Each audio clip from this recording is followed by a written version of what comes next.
Hello, ladies and gentlemen. This is the first episode of my weekly discussion idea. This week, we're going to discuss North America and their weaknesses and their strengths and their issues and how to potentially tackle them. Are they solvable? Are they not? You guys made some good comments in the thread on the subreddit YamatoCannon, where everyone can join in the discussion, make their points, and maybe you'll get featured in the video and maybe we'll discuss your points. It's kind of tough to incorporate the comments into this particular video because I agree with the most of you. There's been a lot of different ideas, and I kind of want to summarize them and explain why they are potentially smaller than a smaller issue than people like to make them out to be, or maybe a bigger issue than people would like to make it out to be. So let's begin. So Playerbase is a really big one because it's the thing that everyone points to, and it is definitely an advantage to have a bigger player base. If everything was ran perfectly in every region, then the region with the biggest player base would of course win out, which is in our case China. But there was a time where China still had the bigger player base, but they ran into issues at the World Championship. They didn't perform and they could never beat the Korean overlord, even though they had a significant player base.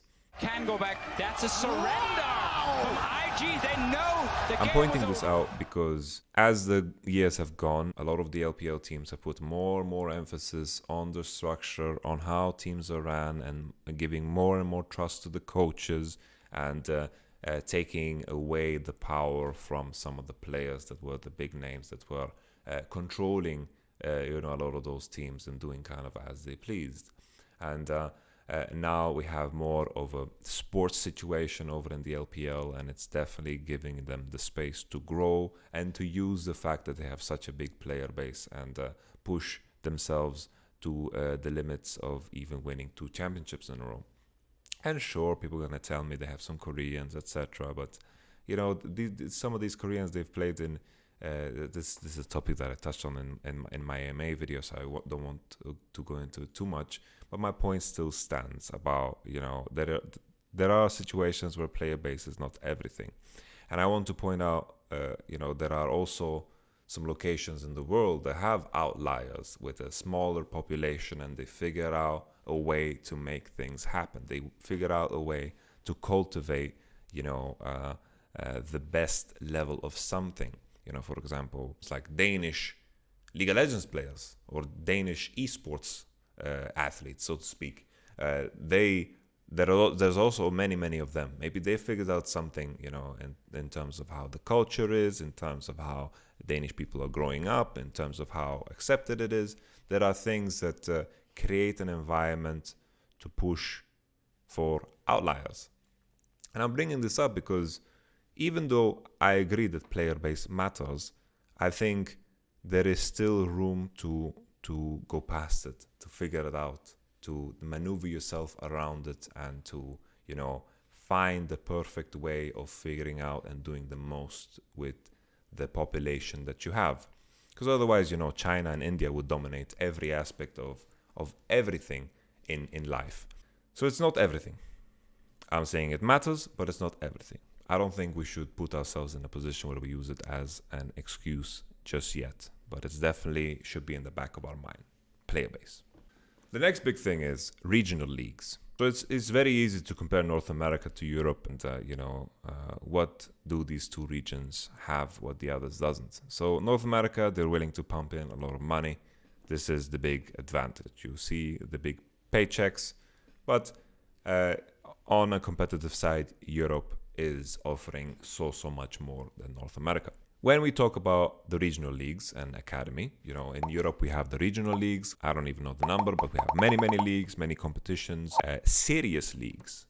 That's the big difference maker. Serious leagues, where players get engulfed in this team environment. They have coaches, they have managers, they have a gaming house. They get the full LEC experience already from the get-go of being in a regional league. This is such a big deal because you have such a big platform for players to expose themselves to stressful situations, expose themselves to competition. They have their own issues, I'm sure, but they are ran at a level where there is intensity. People are taking it seriously. People are seeing it as an opportunity to prove themselves.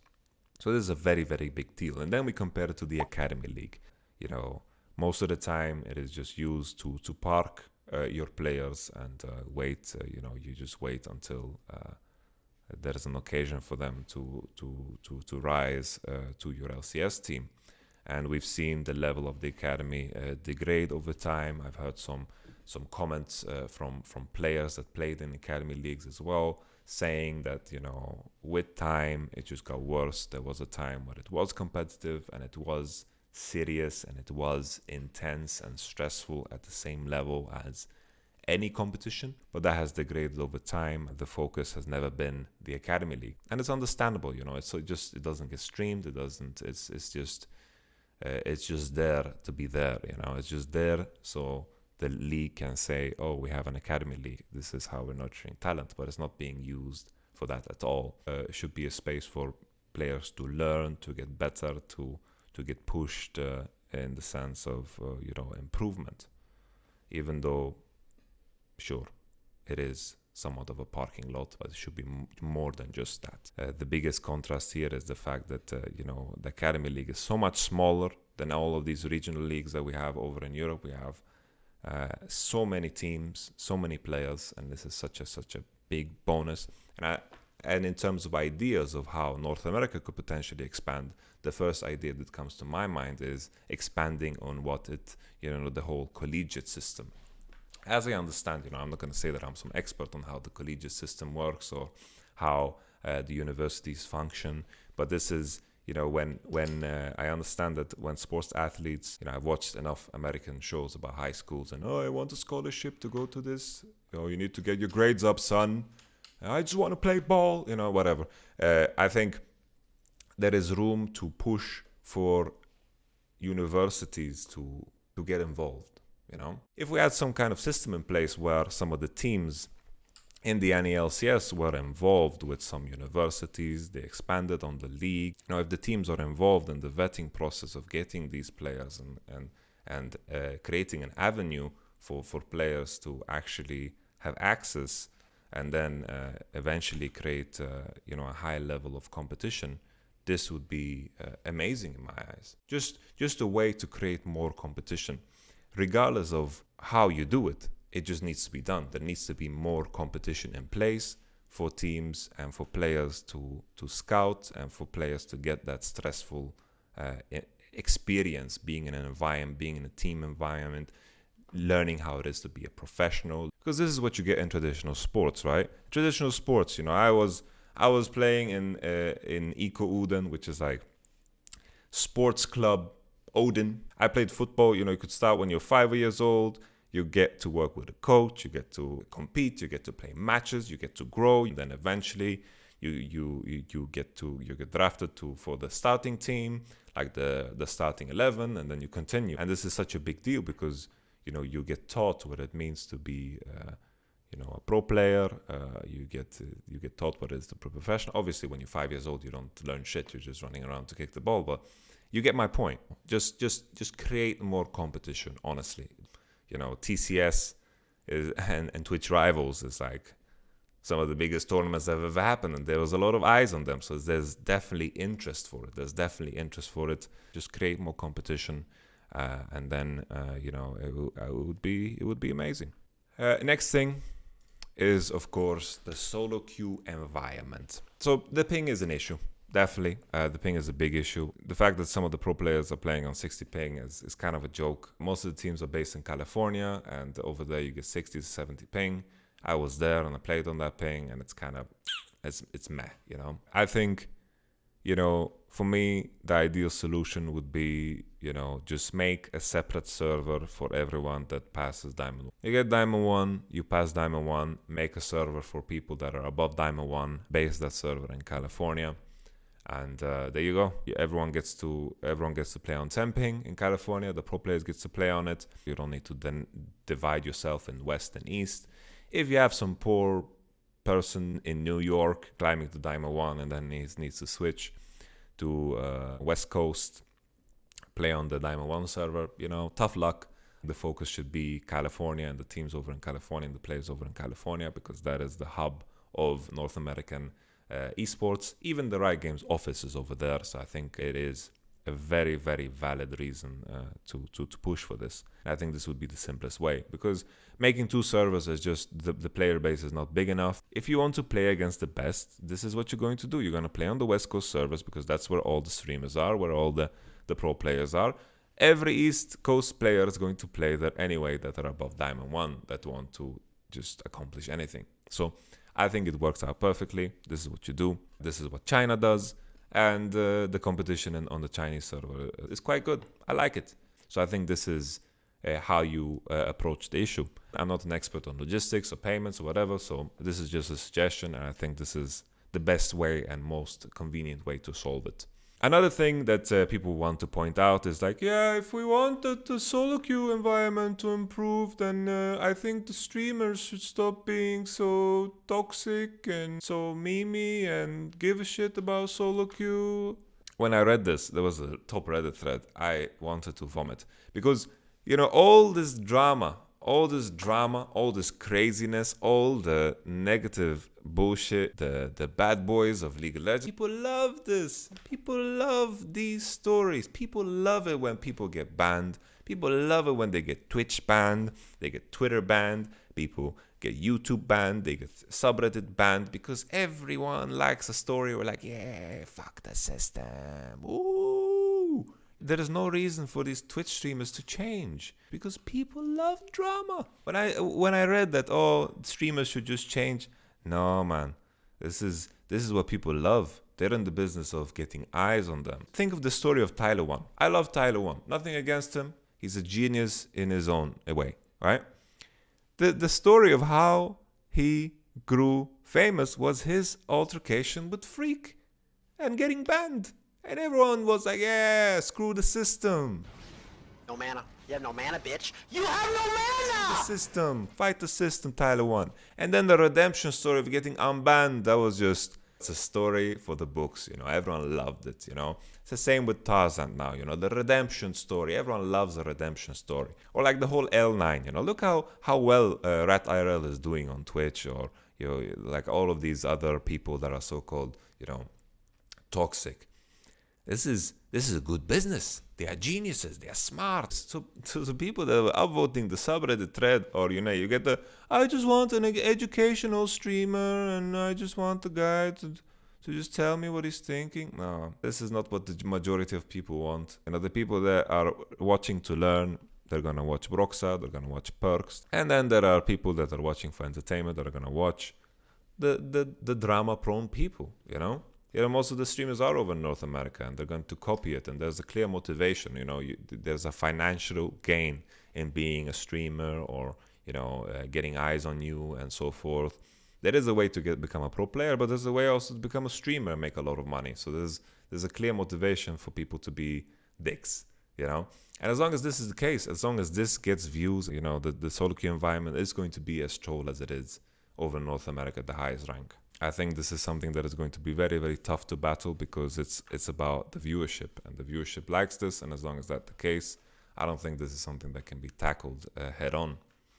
And I think maybe, if anything, this new high rank server could reinvigorate the idea of competition, but who knows. The next point is recycling players. Every team in the league has an obligation to create risks in order to challenge the top of the heap.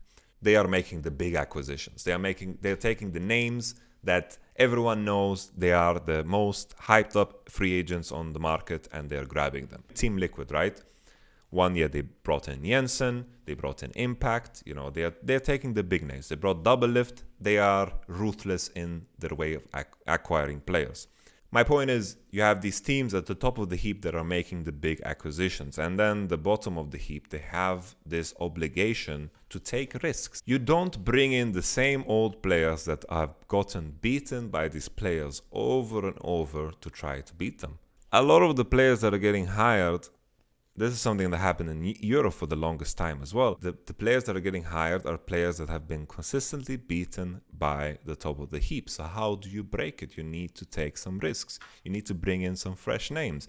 And I'm not saying, throw out all the players that have ever played and just, figure it out. No. If I look at my own examples over in Vitality, I kept Cabochard, and I saw potential there, and there is room to work. My point is, there are players that do indeed have potential, but sometimes there are players where you're like, nah, he's not going to ever become the best player in his position. You need to evaluate your situation here a little bit. And I think this is a very, very common mistake over North America. Sometimes I look at these rosters and I'm thinking, what is the potential gain here? Are you looking to shake up the league, or are you just looking to go playoffs? What is the goal here? And I think whenever you're not attempting, especially in a franchise league, attempting to beat the best of the best, then I think you're doing something completely wrong. And this has been in my mindset for a very long time. Back in Splice, I was very curious about this roster. A lot of a full Danish roster that have a lot of strengths. They worked together for a long time. They qualified together, showed some immense strengths. In spring split, we were in relegation. We needed to requalify. People were saying, "Oh, you need to kick this guy. You need to kick this guy." Whole Reddit was saying, "Kick these people." And then now, it's Wunder and Mickey X, and they're in the best team that Europe has ever produced. It is just a question of just being willing to take those risks. Same with Vitality. When we acquired the roster of Cabo, Jizuke, Jack Troll, Gilius, and Attila, people are like, oh, this is a bottom tier team because these are names you don't recognize. Because people are so used, like, yeah, I want the players that I recognize.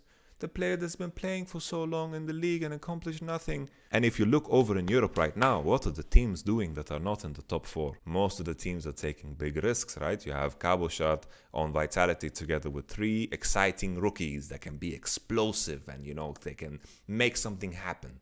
You have even Misfits. They are the ones that have gotten so much shit throughout the off-season, but they are also trying to shake things up with some new acquisitions that people and Reddit like to rate so low. But at least there's some potential there. Maybe if the cards are played right, maybe it could be explosive, and also there would be fireworks. Maybe. Same with Splice or Mad Lions. They have a roster full of rookies with humanoids. At the helm is Peter Dunn and Mr. Mac, Mystic Mac.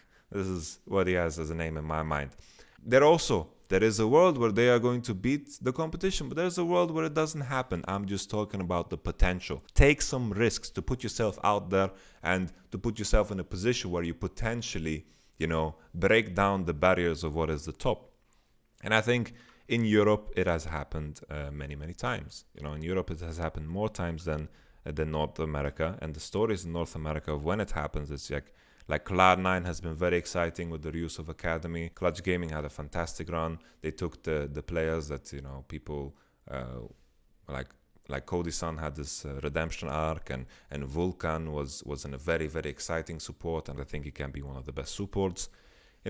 The risk takers get rewarded, and the ones that don't are just, they're just there to be there. And I think this is a big issue, especially if we tie it together with the Academy League. The Academy League is supposed to be filled with 5 players that have the potential to break out. We talked about the player base and North American talent and the issue of finding North American talent. I get it. Solo queue is an issue. Player base is an issue. Competition is an issue outside of the LCS. For sure, I get it. But there are talent that is available in other regions. I love the fact that, some of the players are brought in from Oceania. Maybe you can bring in some EU talent. Maybe you bring in some EU players that haven't been tested and you bring them to your academy team, you nurture them. Maybe you bring some from some other regions, from Korea or whatever. There is talent all over the world because the imports that are being acquired are known names, known quantities that are not going to be enough to break the top of the heap. I would much rather take that risk than to be guaranteed like 5th place or 6th place or whatever. And I think this is the big mindset change of the whole European region coming into this year, and this is something that needs to happen over North America as well. Another thing that I should address before we leave is the format. I think format, sure, changing to best 3 could be beneficial. More competitive games could be a positive thing and could be better. But honestly, I would imagine it makes such a small difference because best of threes comes with issues too. There's burnout. There is lack of preparation for best of ones. North America most of the time is getting stuck in groups. So it's like best of one practice is a very beneficial thing. The way you approach best of ones is very different from how you approach best of threes. So there are issues that come with best of threes. But I understand the arguments for it. More competitive games, more usage of subs or whatever. Sure, I get it. But I don't think it's going to miraculously solve the region. Europe is doing best of ones and is doing fine. Best of threes is happening in LPL and Korea. Maybe Europe is not a good example because all the best of three stands that are going to say, well, if you had best of threes, they would beat FPX in the best of five. I don't think it's a big enough change right now. I think there are bigger issues to tackle, and then you can skim off the top because I think it's just a low percentile issue. Thank you so much for joining the weekly discussion. You guys made some good comments, made me think in a good way. Hopefully this made sense. I'll catch you guys on the next one.